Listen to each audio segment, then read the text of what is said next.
While folks on the East Coast were shivering and shoveling out, the Las Vegas Valley was soaking up the sunshine and experiencing its second warmest February on record.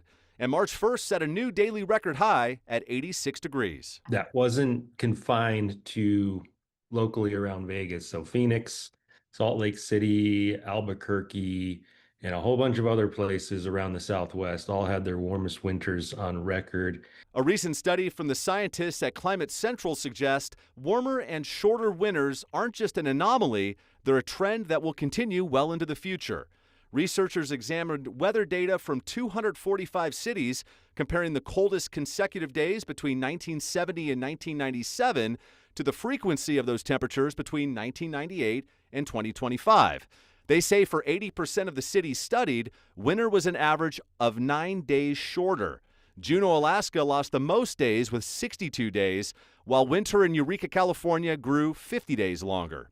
Climate Central scientists say Las Vegas now experiences 22 fewer winter-like days. Dr. Dan McAvoy is a researcher with the Western Regional Climate Center. For him, the findings aren't surprising.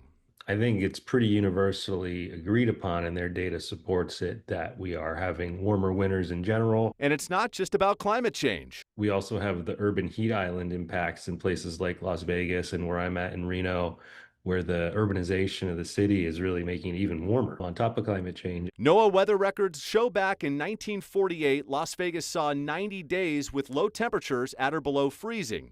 Now, more than 70 years later, the thermometer has not dipped below 32 degrees since January 22nd of 2025.